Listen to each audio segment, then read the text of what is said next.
اللهم صل على سيدنا محمد يا رب صل وسلم دائما أبدا على حبيبي. الحمد لله نحمده ونصلي على رسوله الكريم.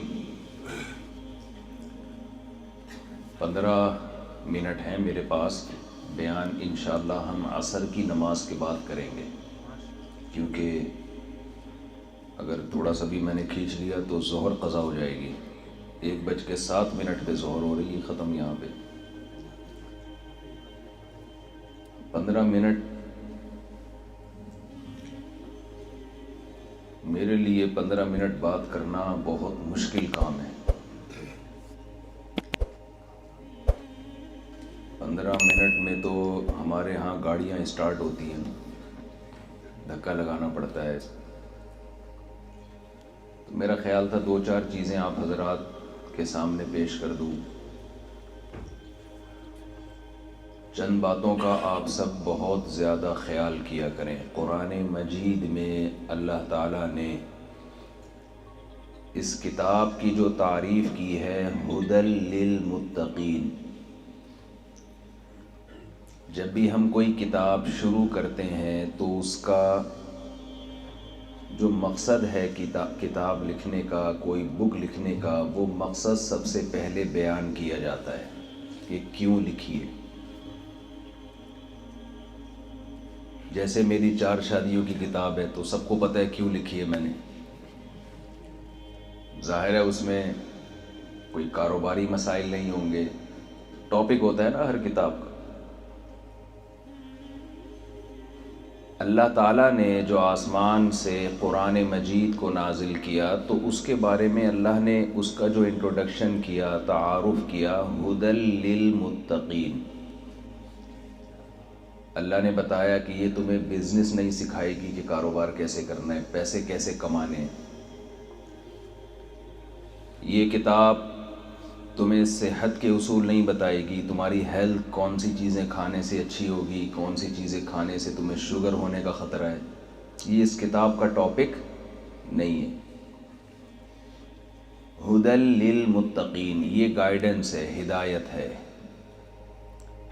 انسان کو انسان بنانے کے طریقے اس کتاب میں بیان کیے گئے ہیں. انسان کی 2 قسم کی زندگیاں ہیں. ایک کو مادی زندگی کہا جاتا ہے، جس میں وہ پیسہ کمانے کے طریقے سیکھتا ہے، لیونگ اسٹینڈرڈ کیسا ہونا چاہیے، گھر کیسا ہونا چاہیے، اپنا ہو کرائے پر ہو، اپنی لائف کو میں کیسے بہتر سے بہتر بنا سکتا ہوں. اس میں ہمیں ڈاکٹروں کی ضرورت بھی پڑتی ہے، سائنسدانوں کی ضرورت بھی پڑتی ہے. اس زندگی کو ہم کہتے ہیں مادی زندگی. اب یہاں ناروے میں مجھے نہیں پتا آپ سب اردو سمجھ رہے ہیں کہ نہیں سمجھ رہے، کیونکہ یہاں کوئی 20 سال سے پاکستانی، کوئی 27 سال سے. ایک تھوڑی سی بات بیچ میں کہ دیکھیں آپ اپنا اردو زبان سے رشتہ ختم نہ کریں. جو اردو جاننے والے لوگ ہیں اپنے بچوں کو یہاں کی مقامی زبان تو سکھائیں گے ہی، وہ تو سیکھ جائیں گے، لیکن اردو سے رشتہ اگر آپ کا ختم ہوا تو آپ کا اسلام سے رشتہ ختم ہو جائے گا. تو مادی زندگی جو ہے اس میں ہمیں ڈاکٹروں کی بھی ضرورت ہے، اس میں ہمیں انجینئروں کی بھی ضرورت ہے. ایک زندگی ہے روحانی زندگی. مادی زندگی انسان کے ساتھ ساتھ جانوروں کو بھی چاہیے. تبھی آپ کو پتہ ہے جیسے انسانوں کے ڈاکٹر ہوتے ہیں، جانوروں کے بھی ڈاکٹر. اچھا سینٹنس آپ نے کمپلیٹ کرنا ہے تاکہ مجھے پتہ لگے کہ آپ میرے ساتھ بیان میں شریک ہیں. جیسے انسانوں کے ڈاکٹرز ہوتے ہیں، جانوروں کے بھی ڈاکٹرز ہوتے ہیں. لیکن پیغمبر جانوروں میں نہیں بھیجے اللہ نے. پیغمبر کس میں بھیجے ہیں؟ انسانوں میں. آسمانی کوئی کتاب ایسی نہیں ہے جو اللہ نے جانوروں کے لیے نازل کی ہو. تورات، زبور، انجیل، قرآن مجید، یہ ساری آسمانی کتابیں کس کے لیے نازل کی گئی ہیں؟ انسانوں کے لیے۔ جانوروں میں کوئی پیغمبر نہیں آئے، سارے پیغمبر کس میں آئے ہیں؟ آدم علیہ السلام، موسیٰ علیہ السلام، حضرت عیسیٰ علیہ السلام، سلیمان علیہ السلام، داؤد علیہ السلام، محمد صلی اللہ علیہ وسلم، یہ سارے پیغمبر انسانوں کی گائیڈنس کے لیے آئے ہیں۔ اس سے یہ ہمیں معلوم ہوتا ہے کہ کچھ ٹیکنیکل فالٹ انسان میں ایسے ہیں جس ٹیکنیکل خرابی کو دور کرنے کے لیے ہمیں آسمانی کتابوں کی بھی ضرورت ہے اور پیغمبروں کی بھی ضرورت ہے۔ یہ والا ٹیکنیکل فالٹ جانوروں میں، دیکھیں جملہ مکمل ہی نہیں کر رہے آپ لوگ، یہ والا ٹیکنیکل فالٹ جانوروں میں نہیں ہوتا۔ کوئی ایسا فالٹ ہے نا جس کو ٹھیک کرنے کے لیے اللہ نے انسانوں میں آسمانی کتابیں بھی نازل کیں اور اللہ نے انسانوں میں پیغمبروں کو بھی بھیجا۔ وہ ٹیکنیکل فالٹ ہے کیا؟ وہ فالٹ ہے جس کو میں لے کے پوری دنیا میں بات پھیلا رہا ہوں۔ ایک ہی بات ہے، اس کو میں مختلف انداز سے ریپیٹ کرتا ہوں۔ وہ فالٹ یہ ہے کہ جانور کو اس کی نیچر پہ، اس کی فطرت پہ چلانے کے لیے گائیڈنس اور ہدایت کی ضرورت نہیں ہے۔ انسان کو اس کی نیچر اور اس کی فطرت کے راستے پر چلانے کے لیے پیغمبروں کی ہدایت کی ضرورت ہے۔ پیغمبروں کے بغیر انسان سیدھے راستے پر اور فطرت کے راستے پر نہیں چل سکتا۔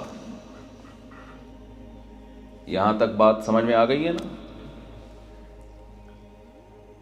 دیکھیں، بکری کا بچہ جب پیدا ہوتا ہے وہ دودھ کی طرف لپکتا ہے۔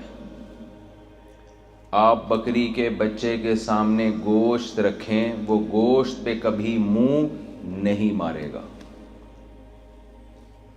شیر کے بچے کے سامنے آپ گھاس ڈال دیں یا آگ کا انگارہ رکھ دیں، وہ آگ کے قریب کبھی بھی نہیں پھٹکے گا۔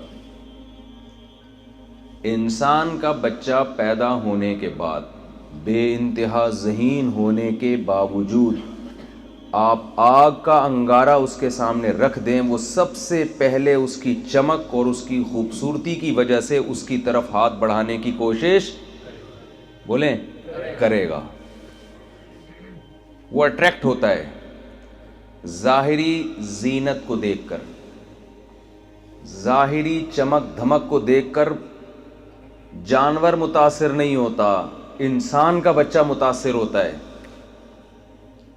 اسے ماں باپ بتاتے ہیں، پیرنٹس بتاتے ہیں، والدین بتاتے ہیں کہ یہ آگ ہے، یہ چمکتی بھی چیز ہے، لیکن یہ ہاتھ لگانے کی چیز نہیں ہے، یہ کھانے کی چیز نہیں ہے۔ بوتلوں پہ آپ نے لکھا ہوا، پتہ نہیں، ہم نے تو پاکستان میں بہت دیکھا ہے، تمام دوائیں بچوں کی پہنچ سے دور رکھیں۔ یہاں ہوتا ہے بچوں کی پہنچ سے دور رکھیں۔ کیوں؟ بچہ کوئی بھی مزے کی چیز نظر آئے گی پی جائے گا وہ فوراً۔ انسان کو اس کی مادی زندگی میں بھی بہت گائیڈنس چاہیے۔ پھر انسان کی ایک زندگی ہے روحانی۔ جانور جھوٹے نہیں ہوتے، نہ سچے ہوتے ہیں نہ جھوٹے ہوتے ہیں، نہ بے وفا ہوتے ہیں نہ با وفا ہوتے ہیں۔ جو بے وفا ہے اس میں اللہ کی طرف سے بے وفائی کے سافٹ ویئر انسٹال ہو گئے ہیں پیدائشی۔ جو با وفا ہے، کتا ایک با وفا جانور ہے۔ ایسا نہیں ہے کتے نے کہیں سے یہ وفا سیکھی ہو، اسکولوں میں اس کو وفا کرنا سکھائی گئی ہو، ایسا نہیں ہے۔ کتے کے اندر یہ کوالٹی بلٹ ان ہے کمپنی کی طرف سے، پیدا ہوتے ہی وہ وفا کرنا سیکھ کے آتا ہے۔ لیکن انسانوں میں آپ کو وفادار بھی ملیں گے اور بے وفا بھی ملیں گے۔ انسانوں میں آپ کو شکر کرنے والے بھی ملیں گے اور ناشکرے بھی ملیں گے۔ انسانوں میں آپ کو ایگریمنٹ کر کے پورا کرنے والے بھی ملیں گے، ایگریمنٹ کر کے توڑنے والے بھی ملیں گے۔ انسانوں میں آپ کو رشتوں کو جوڑنے والے بھی ملیں گے، رشتوں کو، اتنا تو آپ کر لو نا یار، سارا میں ہی بیان کروں، توڑنے والے بھی ملیں گے۔ اب یہ جو رشتوں کو جوڑنا توڑنا، پشتو میں کہتے ہیں جوڑ توڑ سنگے مروڑ، سنا ہوگا نا آپ لوگوں نے۔ تو یہ جو جوڑ توڑ ہے، سچ اور جھوٹ ہے، یہ مادی زندگی ہے یا روحانی زندگی ہے؟ یہ روحانی زندگی ہے۔ یہ ڈاکٹروں کی فیلڈ نہیں ہے کہ ایک انسان کو سوسائٹی میں سچا انسان بنا دیا جائے، ایک انسان کو سوسائٹی میں وفادار انسان بنا دیا جائے، ایک انسان کو سوسائٹی میں رشتوں کی پہچان والا اور رشتوں کو جوڑنے والا بنا دیا جائے۔ یہ جو کام ہے نا، یہ وہ کام ہے جس کے لیے اللہ نے پیغمبروں کو بھیجا اور آسمانی کتابوں کو بھیجا۔ یہ فیلڈ ڈاکٹروں کی، سائنسدانوں کی، انجینئروں کی نہیں ہے۔ اگر یہ ڈاکٹروں کی فیلڈ ہوتی تو ڈاکٹر میں سارے اچھے ہی ہوتے، برا ڈاکٹر، دیکھو بات ہی مکمل نہیں کر رہے آپ، تو یہ بولے نا، ڈاکٹروں میں سارے اچھے ہوتے، برا ڈاکٹر کوئی نہیں ہوتا۔ وہ ایسا ٹیکا لگا دیتا کہ وہ سارے اچھے بن جاتے۔ تو یہ سمجھیں کہ ہمیں قرآن کی ضرورت کیوں ہے۔ آج دنیا میں لبرلزم پھیل رہا ہے، مذہب سے بغاوت پھیل رہی ہے کہ ہم کیوں مذہب کو مانیں، ہم کیوں نماز پڑھیں، ہم کیوں تلاوت کریں، ہم کیوں اللہ کو مانیں۔ گاڈ کیا ہے، اللہ کون ہے؟ میں کھاتا ہوں، میں پیتا ہوں، میں بڑا ہوتا ہوں، میرے اولاد ہوتی ہے، میں مر جاتا ہوں۔ ان ہی الا حیاتنا الدنیا نموت ونحیا وما یہلکنا الا الدہر۔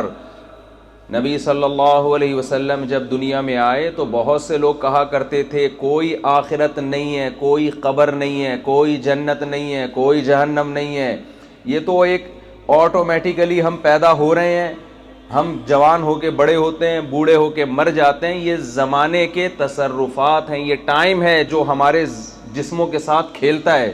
کوئی خدا نہیں ہے، کوئی جنت نہیں ہے، کوئی جہنم نہیں ہے۔ یہی کانسیپٹ آج بھی لوگوں میں آہستہ آہستہ سرایت کر رہا ہے کہ ہم کیوں حلال حرام کی فکر کریں، ہم کیوں جائز ناجائز، سود غیر سود، یہ کیا ہے؟ یہ انجوائے کرو لائف کو۔ سمجھ میں آ رہی ہے بات کہ نہیں آ رہی ہے؟ بھائی اگر آپ نے اپنے طریقے سے لائف کو انجوائے کرنا شروع کر دیا اور اس میں پیغمبر کی تعلیمات آپ نے ایک طرف رکھ دی تو انجوائے کرنا تو دور کی بات، آپ نیچر پہ بھی قائم نہیں رہ سکتے۔ جس فطرت پہ اللہ نے آپ کو پیدا کیا، بنایا، اور جس فطرت پہ اللہ نے آپ کو چلایا ہے اس پہ بھی قائم نہیں رہ سکتے آپ، اس نیچر سے ہی ہٹ جاؤ گے آپ۔ جانور نہیں ہٹتا، وہ چلتا رہے گا۔ شیر کو آپ چڑیا گھر سے نکال کے لے آئے نا تو اس کو وہی ماحول دینا پڑے گا آپ کو۔ جنگل سے اٹھا کے لے آئیں زو میں تو آپ اس کو وہی نیچرل ماحول دیتے ہیں نا، وہ آپ کے صوفے سے اور آپ کے بہترین بستروں سے متاثر نہیں ہوتا۔ اس کی تو لائف جیسی اللہ نے بنانی تھی ایسا پکا ڈھکا کر دیا ہے، ہلنے کے لیے تیار نہیں ہے وہ۔ انسان بہت قلا بازیاں کھا رہا ہے، اور آج کے دور کا انسان تو بہت زیادہ قلا بازیاں کھا رہا ہے۔ دو طریقے ہیں انسان کو اس کی نیچر پہ چلانے کے لیے۔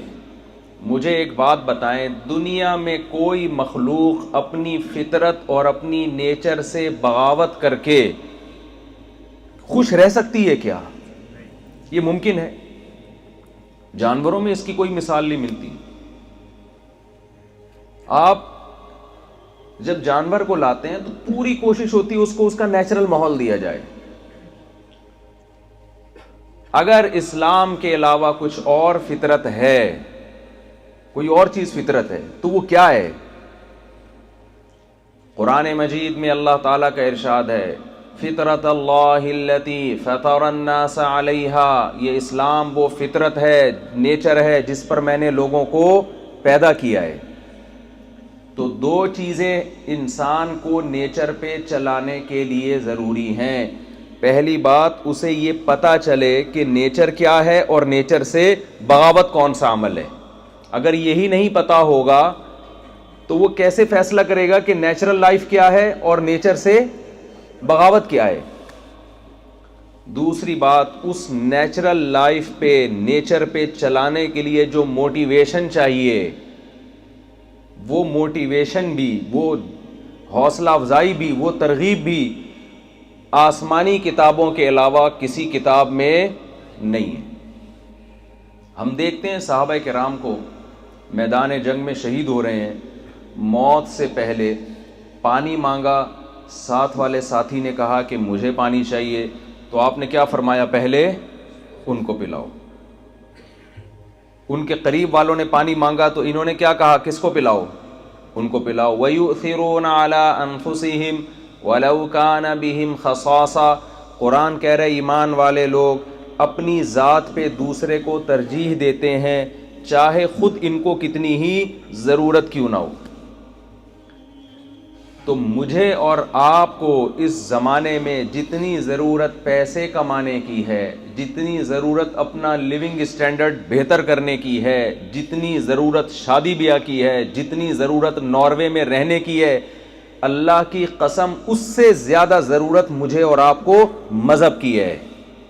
یہ سب کچھ ہونے کے باوجود اگر آپ کی زندگی میں مذہب نہیں ہے, آپ اچھے ڈاکٹر بن جاؤ گے, آپ اچھے انجینئر بن جاؤ گے, آپ اچھے سائنٹسٹ بن جاؤ گے, آپ انسان کے بچے, معذرت کے ساتھ تھوڑا سا کراچی کا لک لانے دیں, آپ تو بڑے تمیز سے بیٹھے ہیں سنجیدگی سے, آپ انسان کے بچے نہیں بن سکتے. انسان کو انسان بنانے کے لیے دیکھیں, آج دنیا میں جو کچھ ہو رہا ہے نا, اس سے صرف مسلمان پریشان نہیں ہے, عیسائی بھی پریشان ہے, یہودی بھی پریشان ہے, کیونکہ اتنا انسان فطرت سے ہٹ گیا ہے کہ وہ تو کرسچینٹی کے بھی خلاف جا رہی ہے, وہ چیز یہودیت کے بھی خلاف جا رہی ہے, وہ تو مسلمانوں کے بھی خلاف جا رہی ہے. تمام آسمانی مذاہب کی دھجیاں اڑائی جا رہی ہیں, ایسی ایسی چیزیں. ایک تو ہے نا اتفاق ہوتا ہے کہ بھئی یہ تو کوئی بھی اس کو صحیح کہہ نہیں سکتا, وہ سارے کام ہو رہے ہیں. تو یہ سب اس کی علامت ہے کہ انسان نے جب سے اپنا پیغمبروں سے رشتہ, سائنسدانوں کی ویلیو بڑھ رہی ہے, ڈاکٹروں کی ویلیو سوسائٹی میں بڑھ رہی ہے, انجینئروں کی ویلیو سوسائٹی میں بڑھ رہی ہے, کم کس کی ویلیو ہو رہی ہے, پیغمبروں کی, جو اللہ کے سفیر بن کے دنیا میں آئے اور انہوں نے لوگوں کو اللہ کا پیغام پہنچایا. ان کی ویلیو روز بروز کیا ہو رہی ہے, کم ہو رہی ہے, اس کی ضرورت ہی لوگ محسوس نہیں کر رہے. حالانکہ جب یہ دنیا غیر آباد تھی, جب اس دنیا میں ترقی نہیں تھی, اس وقت بھی دنیا پیغمبروں کی تعلیمات کی وجہ سے سکون میں تھی. آج جب دنیا مادی ترقی کی انتہا کو پہنچی ہوئی ہے, آج بھی پیغمبروں کی تعلیمات کے بغیر زندگیوں میں سکون نہیں حاصل ہو سکتا. اس کی وجہ یہ ہے, میں یہ اپنی آخری بات کر کے بیان ختم کرتا ہوں, چونکہ بہت شارٹ ٹائم ہے, یہاں پہ ظہر اور عصر بالکل کہہ رہے ہیں کہ 20 منٹ کا وقفہ ہوتا ہے. تو پیغمبروں کی تعلیمات اس لیے ضروری ہے کہ جو فطرت ہے, جو نیچر ہے, اس کے اصول کبھی بھی نہیں بدلتے, چاہے انسان ترقی کی انتہا کو پہنچ جائے. مجھے آپ ایک بات بتائیں, صدیوں پہلے ہم روٹی کو, گندم کو چبا کے کھایا کرتے تھے. آج اگر کوئی یہ کہے کہ ترقی اتنی ہو گئی ہے, اب ہمارے پاس گندم چبانے کا ٹائم نہیں ہے, ہم گندم کو گرینڈ کر کے جوس بنا کے پیا کریں گے, کیا ڈاکٹر اس کی حمایت کریں گے؟ کیا بولیں گے بھائی یہ دانت جو خدا نے دیے ہیں ہمیں, یہ چبانے کے لیے دیے ہیں, یہ صرف مسکرانے کے لیے بولیں نہیں دیے. جتنا بھی ٹائم گزر جائے, ہماری باڈی تھوڑی چینج ہو رہی ہے. آج اگر کوئی یہ کہتا ہے کہ صدیوں پہلے ہمیں چل کے جانا پڑتا تھا, واکنگ کرنا پڑتی تھی, اب چونکہ مشین کا دور ہے لہذا ہم اپنی ٹانگوں کو استعمال کرنا چھوڑ دیں گے, اب ترقی ہے. کوئی واکنگ کر رہا ہے پارک میں یا جاگنگ کر رہا ہے, لوگ کہہ رہے ہیں ہزاروں سال پرانا دقیانوس آدمی, وہی جیسے پرانے دور کے لوگ چلتے تھے, دوڑتے تھے, اسی طرح سے دوڑ رہا ہے. سائنسی دور ہے, جہازوں میں جاؤ, ٹرین میں جاؤ, بائک پہ جاؤ, یہ کیا چلتا ہوا جا رہا ہے. وہ پرانے زمانے کی باتیں کر رہے ہیں اس زمانے میں. تو وہ کیا کہے گا؟ بھائی مجھے جدید دور کے جدید سائنسدانوں نے یہ مشورہ دیا ہے کہ تھوڑا سا ان گھٹنوں کو چلنے میں بھی استعمال کیا کرو۔ کیوں؟ یہ ٹانگیں اللہ نے کس کام کے لیے بنائی ہیں؟ چلنے کے لیے بنائی ہیں۔ تو آپ بتاؤ اس سائنسی ترقی سے نیچر چینج ہو رہی ہے کیا؟ نیچر تھوڑی چینج ہوگی۔ ٹانگوں کا کام چلنا ہے تو چلنا پڑے گا، چاہے کتنی ترقی ہو جائے۔ دانتوں کا کام چبانا ہے تو چبانا پڑے گا آپ کو۔ تو خوب سمجھ لیں، جیسے 5-6 ہزار سال پہلے پیغمبروں کی ضرورت تھی انسان کو روحانی زندگی سکھانے کے لیے، آج بھی اسی طرح پیغمبروں کی انسان کو ضرورت ہے۔ یہ ضرورت کسی بھی سوسائٹی میں، کسی بھی معاشرے میں تبدیل نہیں ہو سکتی۔ وقت چونکہ مکمل ہو گیا، انشاءاللہ پھر ہم عصر کی نماز کے بعد آپ کو سوال جواب کا موقع دیا جائے گا۔ کچھ بات میرے دماغ میں، کچھ اور باتیں بھی ہیں، وہ بھی میں آپ کے ساتھ انشاءاللہ شیئر کروں گا۔ تو ناروے تو ہم بہت عرصے سے خواہش تھی ناروے کا چکر لگانے کی۔ مجھے اس لیے خواہش تھی کہ ناروے میں جو ہے نا، یہ بالکل نارتھ میں ہے نا، تو میں دیکھنا چاہ رہا تھا کہ 9 بجے سورج کیسے نکلتا ہے، 3 بجے مارکیٹ سے ایک دم شارٹ کیسے ہو جاتا ہے۔ آج میں نے وہ منظر دیکھا، اپنے گھر بھی ویڈیو بنا کے بھیجی کہ بھائی صبح 8:45 ہو رہے ہیں اور ابھی سورج آہستہ آہستہ طلوع ہو رہا ہے۔ تو کراچی میں اگر یہ سہولت ہو تو بہت خوشی ہوگی ہمیں۔ اس کی وجہ یہ ہے کہ وہاں 12 بجے لوگ سو کے اٹھتے ہیں، تو بتائیں گے الحمدللہ ہم صبح 12 بجے آفس گئے، ٹھیک ہے نا، اور پھر 3 بجے 3:15 بجے مغرب کا ٹائم ہے۔ تو مجھے یہ دیکھنے کا بڑا شوق تھا کہ یار، میرے والد صاحب نیوی میں تھے، تو وہ جب ناروے آئے پانی کے جہاز میں، میں تو چھوٹا تھا، مجھے تو یہ واقعہ یاد نہیں ہے، والدہ نے بتایا کہ والد صاحب نے خط لکھا تھا کہ میں ایک ایسے کنٹری میں ہوں جہاں سورج ہی نہیں نکل رہا۔ تو ناروے کا جو نارتھ ہے اس طرف سنا ہے کہ 2-3 مہینے کے سورج ہی مارکیٹ سے شارٹ ہی رہتا۔ تو ہم تو کراچی میں روتے ہیں کہ چینی شارٹ ہو گئی، آج ڈیزل شارٹ ہو گیا۔ میں لوگوں کو جا کے بتاؤں گا میں نے ایک ایسا کنٹری دیکھا جہاں سورج ہی شارٹ ہو گیا مارکیٹ سے، تو تم شکر ادا کرو چینی شارٹ ہو رہی ہے۔ تو زمین کا کنارہ ہے جہاں اللہ نے آپ لوگوں کو بسایا ہے، تو اور بہت صاف ستھری فضا ہے، چھینکیں ہی نہیں آ رہی ہیں، زکام ہی نہیں ہو رہا ہے۔ ہمیں تو بعض دفعہ ٹینشن ہونے لگتی ہے کہ ٹینشن نہ ہونے سے، ہم ٹینشنوں کے عادی ہو چکے ہیں، چھینکوں کے، گٹر کے ڈھکن نہیں ہوتے، کئی دفعہ چلتے ہوئے آدمی کو گرنے کا خطرہ ہوتا ہے، موبائل اسنیچنگ۔ اور اپنا ملک کی میں کوئی برائی نہیں کر رہا، ہمارے حکمرانوں نے یہ حال کر دیا نا۔ ملک تو ہمارا پاکستان بہترین، زندہ آباد بھائی، جو وسائل وہاں اللہ نے پیدا کیے ہیں، لیکن ہمارے حکمرانوں نے جو ہمارا حال کر دیا ہے، نہ ہم موبائل لے کے گھوم سکتے ہیں، نہ ہم بائکوں پہ گھوم سکتے ہیں، اور جو گند بلا اور جو کچرے کے ڈھیر خاص طور پہ کراچی کو بنا دیا ہے۔ تو جب یہاں کسی فورن کنٹری سے ہم واپس جاتے ہیں نا، تو 1-2 ہفتے تک دماغ چکراتا رہتا ہے۔ شروع میں تو یہاں کے ٹینشن ہوتی ہے کیونکہ ٹینشن ہی نہیں مل رہی ہوتی، کوئی تمیز سے سب ڈرائیونگ کر رہے ہیں، نہ کوئی چھینک آ رہی ہے، نہ کوئی زکام ہو رہا ہے، نہ کوئی پیٹ بھی نہیں خراب ہو رہا۔ حیرت کی بات ہے، کیوں خراب نہیں ہو رہا؟ اتنے دنوں تک پیٹ خراب نہ ہو، یہ ہم نہیں برداشت کر سکتے یہ چیز۔ تو اللہ تعالیٰ آپ لوگوں کو یہاں آباد رکھے۔ ایک آخری بات کہ دیکھیں، جب آپ ایک غیر مسلم کنٹری میں رہتے ہیں تو آپ کو یہاں اپنا امیج بہت اچھا کر کے دکھانا ہے۔ یہ غیر مسلم لوگ کہیں کہ یار مسلمان ہمارے کنٹری کے ہم سے زیادہ وفادار ہیں۔ قرآن میں اللہ تعالیٰ نے جہاں بھی اہل جنت کی صفات بیان کی ہیں، وہاں یہ لازمی بیان کیا ہے کہ وَلَا يَنْقُضُونَ الْمِيثَاقَ، یہ لوگ اپنے ایگریمنٹ کی خلاف ورزی نہیں کرتے۔ آپ جب ناروے میں رہ رہے ہیں تو کچھ یہاں کی گورنمنٹ نے آپ سے سائن کروائے ہوں گے نا پیپرز پہ، ان میں آپ لوگوں نے بھی کچھ ایگریمنٹ کیے ہوگے، کیا خیال ہے؟ ایسا تو نہیں ہے کہ انہوں نے کہا بس آؤ جیسے چاہو رہو یہاں پہ۔ ایسا تو دنیا میں میرا خیال ہے کوئی بھی ملک نہیں ہوتا۔ ایسے اس گھر میں صرف بیوی ہی ہوتی ہے، ٹھیک ہے نا، جیسے چاہو ہنسی خوشی زندگی گزارو۔ تو لیکن جب آپ کسی بھی کنٹری میں آتے ہیں تو وہاں آپ سے سائن لیا جاتا ہے، ایگریمنٹ لیا جاتا ہے۔ قرآن میں مولانا صاحب بیٹھے ہوئے ہیں، علماء یہاں بیٹھے ہوئے ہیں، ایک بار نہیں درجنوں جگہ اللہ نے فرمایا کہ ہمارے جو نیک بندے ہیں، جو ہدایت یافتہ ہیں، وہ معاہدوں کی خلاف ورزی نہیں کرتے۔ ایک واقعہ تو میں جب سے یورپ آیا ہوں نا، جس کنٹری میں میرا بیان ہوا میں لازمی سناتا ہوں تاکہ مسلمانوں کو پتہ چلے کہ ہمارا مذہب کیا کہہ رہا ہے اور ہماری حرکتیں کیا کہہ رہی ہیں۔ ہمارے نبی صلی اللہ علیہ وسلم نے صلح حدیبیہ کے موقع پہ ایک ایگریمنٹ کیا تھا مشرکین مکہ سے جن سے جنگ تھی ہمارے نبی کی. ایگریمنٹ یہ کیا تھا کہ یہاں سے جب کوئی شخص وہاں مسلمان ہو کے جائے گا تو اسے مشرکین مکہ واپس نہیں کریں گے. ادھر سے کوئی اسلام قبول کر کے ادھر آئے گا تو ہم فوراً اس کو مشرکین کے حوالے کر دیں گے.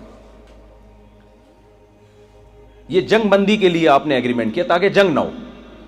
بظاہر یہ ایگریمنٹ کتنا غلط ہے کہ اپنا آدمی ان کے حوالے کر رہے ہیں جو آپ سے پناہ مانگنے کے لیے آ رہا ہے. لیکن ہمارے نبی نے جب ایگریمنٹ کر لیا, ابھی اس پہ سائن بھی نہیں ہوئے, سگنیچر بھی نہیں ہوئے, زبانی ایگریمنٹ ہو گیا. ادھر سے حضرت ابو جندل رضی اللہ تعالی عنہ نے اسلام قبول کیا. ان پہ بہت ظلم ہو رہا تھا, وہ ظلم سے بچنے کے لیے بھاگے اور حدیبیہ میں نبی کے ساتھ آ کے مل گئے. مشرکین نے کہا آپ کا ایگریمنٹ ہے, آپ ان کو ہمارے حوالے کریں. حضرت ابو جندل نے عرض کیا یا رسول اللہ آپ کیسے مجھے مشرکین کے حوالے کر رہے ہیں؟ میں تو کلمہ پڑھ کے آپ کے دین میں داخل ہوا, آپ کے مذہب میں داخل ہوا, اور بجائے اس کے کہ مجھے پناہ دی جائے, مجھے سپورٹ کیا جائے, اٹھا کے ان کے حوالے کیا جا رہا ہے. آپ نے خاموشی اختیار کی اور ایگریمنٹ کے مطابق حضرت ابو جندل کو ان کے حوالے کر دیا, ان کے حوالے کر دیا. کیوں؟ دنیا کو یہ بتانے کے لیے کہ محمد صلی اللہ علیہ وسلم معاہدوں کی خلاف ورزی نہیں کرتے, چاہے وہ معاہدہ ایگریمنٹ آپ کے حق میں جا رہا ہو یا آپ کے اگینسٹ جا رہا ہو. تو یہ پیغمبر صلی اللہ علیہ وسلم کی تعلیمات ہیں, آپ نے دے دیا ان کو, بھئی ایگریمنٹ ہمارا یہی ہوا ہے. تو اب آپ مجھے بتاؤ اس سے زیادہ کوئی نقصان ہو سکتا ہے؟ جذبات ہو سکتے ہیں؟ تو آپ جب کسی فارن کنٹری میں رہتے ہیں, یورپ میں رہتے ہیں, ناروے میں آپ لوگ رہ رہے ہیں, تو یہاں بھی کچھ گورنمنٹ سے آپ کے ایگریمنٹ ہوئے ہوں گے. ان معاہدوں کو پورا کرنا یہ میری اور آپ کی مذہبی ذمہ داری ہے. یہ وہ ذمہ داری نہیں ہے جو ناروے کی گورنمنٹ نے لگائی ہے, یہ وہ تو بعد میں لگائی ہے. پہلے کس نے لگائی ہے؟ یہ قرآن نے لگائی ہے, یہ اللہ نے لگائی ہے. اگر آپ معاہدے کو توڑتے ہیں, گورنمنٹ آپ سے پوچھے نہ پوچھے, جس خدا نے اس کائنات کو بنایا ہے وہ پہلے آپ سے پوچھے گا اس کے بارے میں.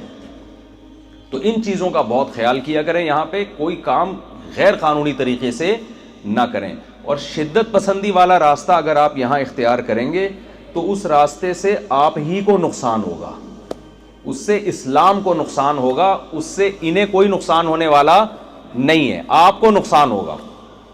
ہمارے نبی صلی اللہ علیہ وسلم کو مکہ میں آپ کے پشت مبارک پہ اوجڑی لا کے رکھی جاتی تھی, لیکن اس وقت قرآن بار بار کیا کہتا تھا؟ وصبر وصبر, صبر کریں صبر کریں صبر کریں صبر کریں. کتنی صبر کی تلقین کی گئی ہے.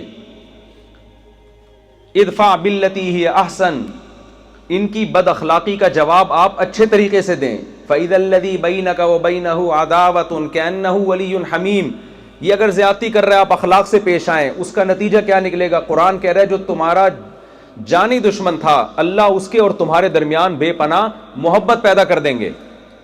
تو یہاں آپ کا جو رویہ ہے, جو آپ کا لائف اسٹائل ہے, وہ ایسا ہونا چاہیے کہ یہاں کی گورنمنٹ کہے کہ یار مسلمان ہمارے لا کو بھی فالو کرتے ہیں, مسلمان ہمارے لیے خطرہ نہیں ہے, مسلمان ہمارے لیے ایک اچھے شہری بن کے دکھا رہے ہیں. اگر اس کے علاوہ کوئی اور طریقہ آپ نے اختیار کیا تو اس سے میں یہ سمجھتا ہوں کہ اسلام کی ذرہ برابر بھی خدمت ہونے والی نہیں ہے. اس سے وقتی کچھ انسان کو فائدے حاصل ہو جاتے ہیں لیکن رزلٹ اس کا اچھا نہیں ہوتا. تو اللہ تعالیٰ سے دعا ہے کہ جو کچھ کہا سنا اللہ تعالیٰ ہم سب کو اس پر عمل کی توفیق عطا فرمائے. مفتی طارق مسعود صاحب کے بیانات سننے کے لیے youtube.com/مفتی طارق مسعود کو سبسکرائب کریں, اور اگر آپ لائیو ویڈیو کو کبھی بھی مس نہیں کرنا چاہتے ہیں تو سبسکرائب کرنے کے بعد بیل آئیکن پہ کلک کرنا مت بھولیں. جزاک اللہ.